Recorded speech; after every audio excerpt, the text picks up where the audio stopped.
In the last episode, we succeeded in clearing Ragefire Chasm deathless, but soon we will have a new challenge to face in our hardcore journey, on our quest to conquer the World of Warcraft with not a single death.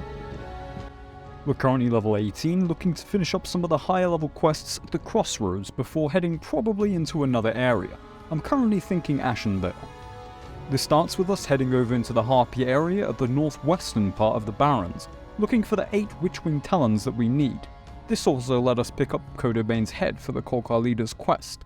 However, I was actually doing this at 2 PM on a weekend, and that is not a very good time for quests that involve a single named mob, so I decided against it and we can come back another time, probably in more degenerate hours. Anyway, we did also have quite a close call near the Harpies, which makes me feel quite justified in being worried about coming here before. I was fighting these 2 Harpies which I accidentally pulled, which wouldn't be a huge problem on their own as I think I only have to use a health potion to survive.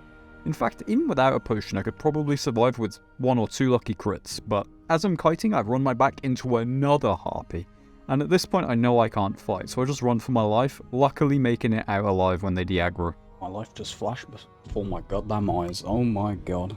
If I came here when I was low level I was dead. Yeah, let's get away from the level 17 part of this area. This actually made me finish the quest just on the outskirts of the Harpy area, which took longer, but at least we didn't die.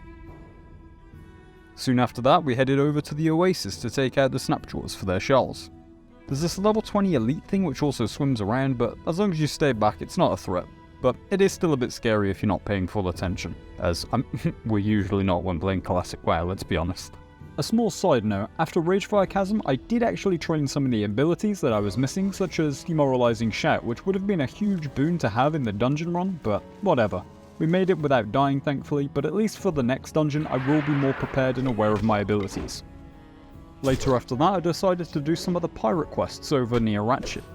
We need Baron Longshore's head and also some of the extra gear from some of the boxes around them.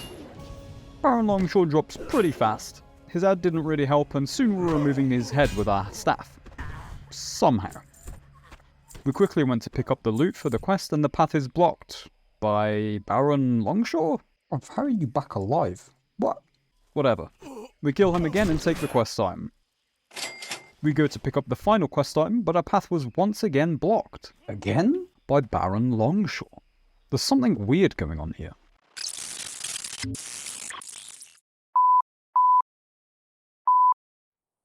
Anyway, we went and picked up our nice boots quest reward in Ratchet and decided the next step in our journey would be to head over and quickly finish, or at least progress, the Summerflange questline.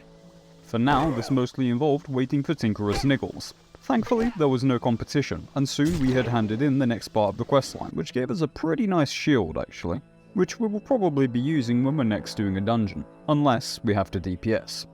Soon we had to head back over to the Danger Zone, near the Harpies. This time looking for the higher level Harpies, the Slayers, for their rings. This time, there were no major danger moments, though probably due to just being more careful and more aware of our surroundings. The next step in the journey was to head over to the Venture Company's efforts in the northwestern part of the Barrens. And while we were on the way, we hunted more raptors for their horns. Soon, we will definitely be finished with the quest within the northern part of the Barrens, though I'm not exactly sure where we will go from here. Soon, we had arrived at the area we were heading to, and we had a few quests to do here, such as finding the Cat's Eye Emerald and the progression for the Summerflange questline, which is now picking up nugget slugs from around the Venture area. Most of the mobs we're fighting here are green mobs, and the difference between fighting green mobs as opposed to fighting mobs your actual level is incredible. You really do feel like a threat when fighting green mobs, versus when you're having to bandage after fighting one mob that is your level. This may be very inefficient leveling, but I felt like it would probably be boring to install a leveling add-on and just perfectly follow the guide, which is probably what most people are probably doing, so I'm trying to keep this leveling experience feeling a bit unique, which may mean uniquely bad, but hey, I tried. These quests did not take long to complete, and soon we were level 20, in my opinion one of the first signs of real progress being made, which was nice to hit. And soon this meant we were sat on the back of a wyvern heading back into Mulgore, returning to Thunderbluff for training.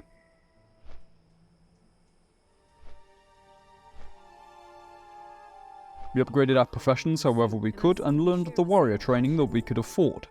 Bear in mind there isn't actually much you can spend gold on in hardcore due to the restrictions on trading and the auction house, so most of it is just for training, respecking, of course your mount if you make it that far, and some small gear pieces that you might buy from whatever trader you encounter on your journey.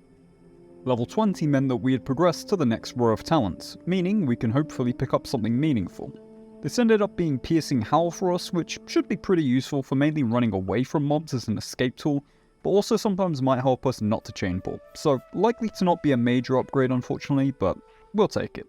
Anyway, soon we headed back to the crossroads to get back on the grind, which again, we're going to be finishing up some of the final parts of the northern Barrens, hopefully heading into STONETALON Mountains for some of the lower level parts.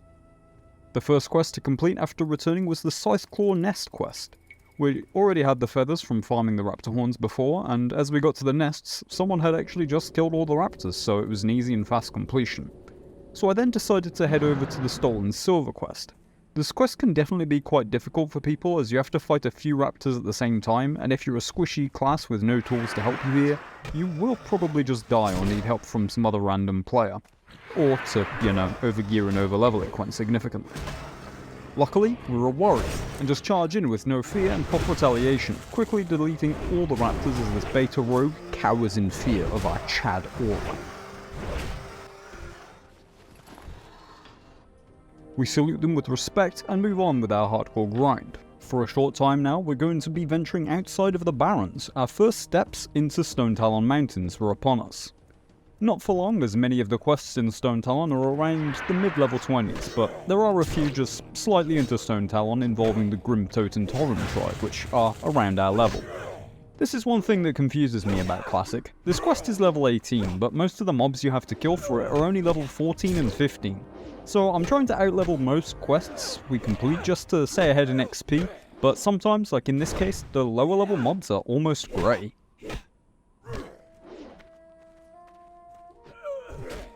But anyway, soon we'd killed all the Grimtoten that we needed, and we were headed onto the next quest part. Another nice thing of being in the STONETALON Mountains is the herbs are generally higher level, so we can get some skill for herbalism and hopefully top up our alchemy. If you're not aware, there is also an escort quest near the Grimtotens, but I couldn't quite remember how difficult it was, so for now we decided to postpone it and do a different quest while we wait for our retaliation to come back off cooldown. This meant heading over to the spiders and having a pretty close call.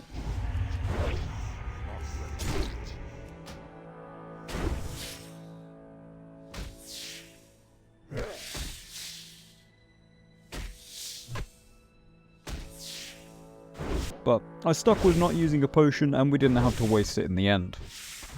The spiders didn't take too long to kill and were pretty easy, and soon we were ready to head over and looked for the named quest mob that we needed and could potentially do the escort quest if it was up. As we returned to the area with the named quest mob and the spawn of the escort quest, there was this troll just chilling here with no sign of the mob or the escortee. So we grinded the Grimtoten for a few minutes before rechecking and finding only the escort quest. I assume the troll has already completed the escort, if not, my bad, but we took our opportunity. I decided that we'll quickly attempt the escort quest and probably head back there at some unsociable hours for the quest mob. But honestly, sometimes there's more people at like 2 AM than 2 PM in Classic. I guess we're all degenerates. Anyway, turns out the escort quest is very easy and we were able to complete it without any issue, even without using retaliation, which gave me an idea on how to use our retaliation cooldown in a way to not, waste it in a sense. We can use it to take out the leader of the Harpies over in the northwestern Barrens. Honestly, it might not even be that hard that we even have to use retaliation, but I was about to end the play session, so I decided that we'll use it before I log off just for some extra efficiency. This also will give us a two-handed axe with 3 DPS higher, which is actually about a 30% DPS increase. And another big part of getting rid of our staff is, honestly, the sounds. I don't know if it's just me, but the staff attack sound they just kind of bug me, I'm not sure why. They just sound so unimpactful. And with that success, we had a brand new weapon ready for Wailing Caverns for DPSing, or our one-handed axe and shield for tanking. This also reminded me that soon we need to work on our weapon skills to make sure we're not missing all the time when we actually do the dungeon. I thought we'd get the Wailing Caverns in this episode, but I wanted to be level 21 or 22 while tanking. I'm not exactly sure on the levels that are safe for these dungeons, but I'm usually going a few levels below the max in the hardcore rules. Let me know if you think this is a bad idea. Thank you all for watching. Remember to like if you enjoyed, subscribe if you'd like to see more like this, and I hope to see you in the next one. Thank you.